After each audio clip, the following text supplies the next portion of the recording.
Hello. Hi. So Oz has asked us to briefly talk about what it's like to be on the front lines. For those of you who perhaps don't know us, I'm Bug. I'm Emma. And so I'm a GP. I work in near Margate.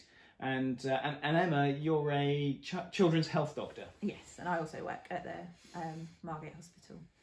Yeah. So what's it like on the wards at the moment?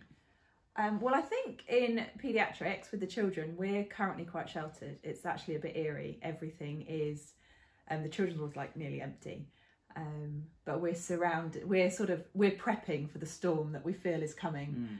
I think we're lucky in that it seems to be affecting children less, and therefore our department is not, isn't as badly affected, but we're surrounded by ever increasing COVID wards and the recognition that we're going to lose a lot of our doctors to go and help out with that. So it's that fear of what's coming, and also that fear of normally this time of the year would be quieter, but we would have more children than this. So we're a bit worried about where they are, and are they holding out for a bit longer at home, afraid to see their doctor or come into hospital. Well, they are, aren't they, actually? Yeah. Yeah. Okay. Yeah, so in GP land, we've had kind of, as it really hit the news, we had quite a sharp drop off in the number of people that wanted to come and see us. But then we've noticed over the last week or so that everything's getting much busier. People we're getting quite a lot of prescription requests. People wanted to stock up on stuff. Weirdly, everyone's asking for inhalers. And so if you don't need a new inhaler, don't ask for one. because they're out, like there's some kinds of inhaler that have stock shortages and things like that. So we're getting quite a lot of that kind of busyness. So we're just sort of seeing weird things. And then again, like you've said, people have been staying away for 2 weeks now. And they're getting to a point where whatever's been wrong with them over that 2 weeks has been quietly brewing at home, and now they're presenting to us sicker. Sicker. And that's the worry. In fact, like yesterday, I referred a patient into paediatrics who had been getting worse for 2 weeks in the community, and like, and so things are we're a bit worried about the risk of that, aren't we, actually?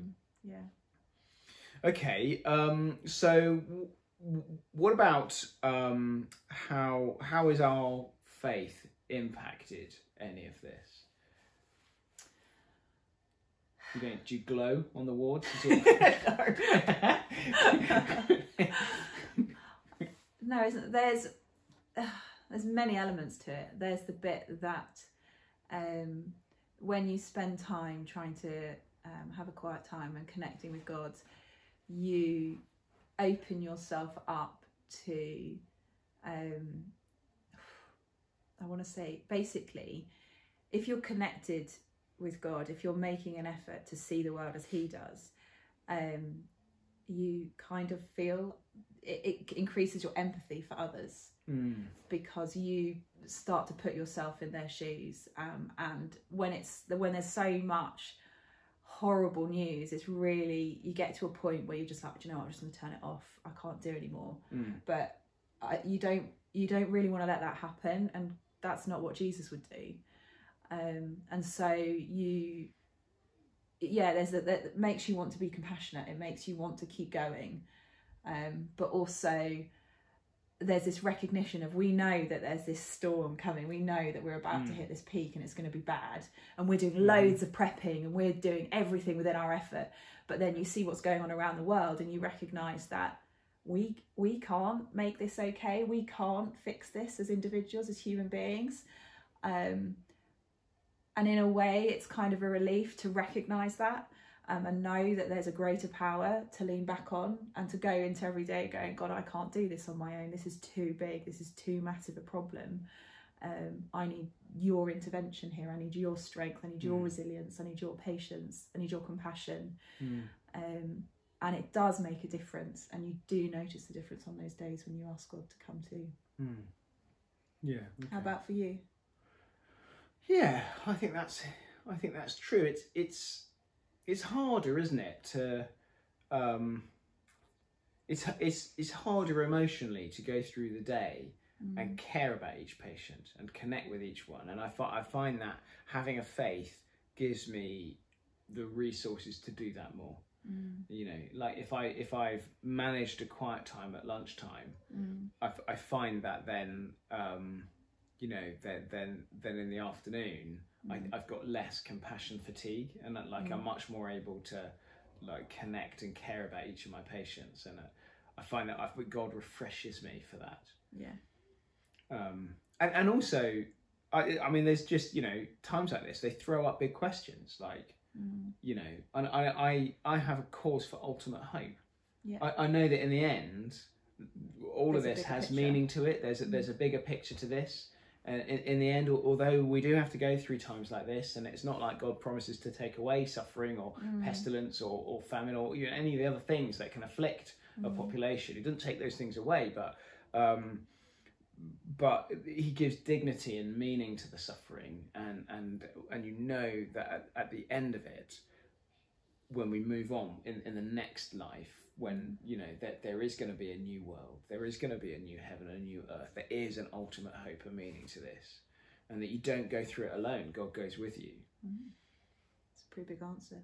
Yeah, but actually, I mean, seriously, people worry about that, and like people think about that stuff, and I come across colleagues who don't have that belief, and that's all they've got. Like, you know, sometimes the accusation gets leveled at Christians, doesn't it? You know, like what's your God doing about this, or you know, how does it, you know?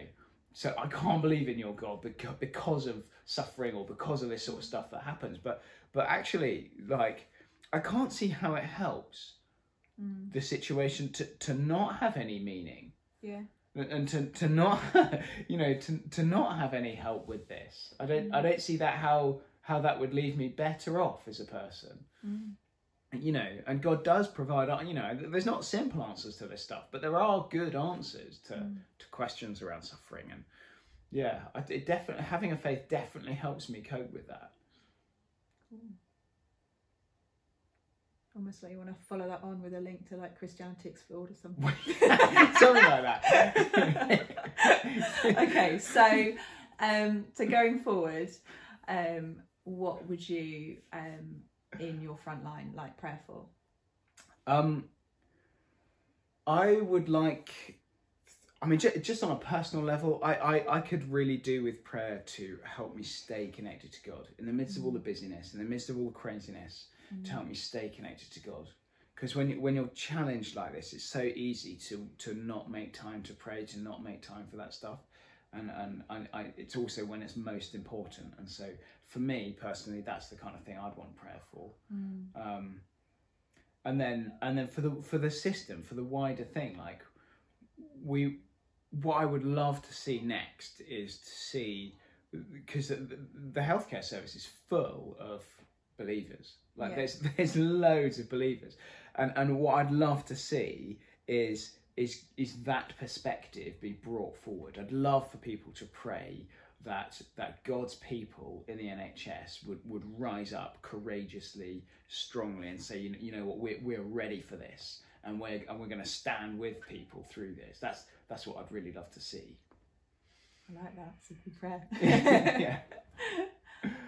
I guess I would, on a personal, I think you were talking about this yesterday, but first of all, for those who are working in some of the more scary places than currently we are, just for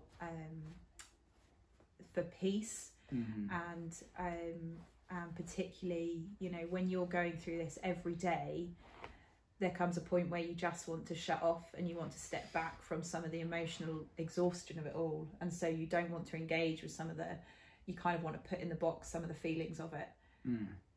But the last thing anyone wants to do is have that like compassion fatigue that you were talking about yesterday, because then you can't, that's when it really gets you in the end.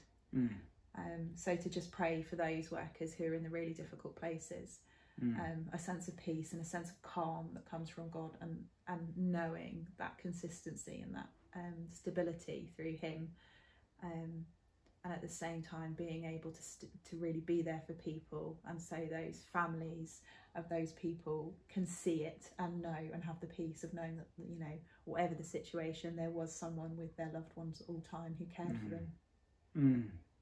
Yeah, lovely. All right, well, thanks very much for listening to what we've got to say, and yeah, we'll let Oz get on with the rest of the show.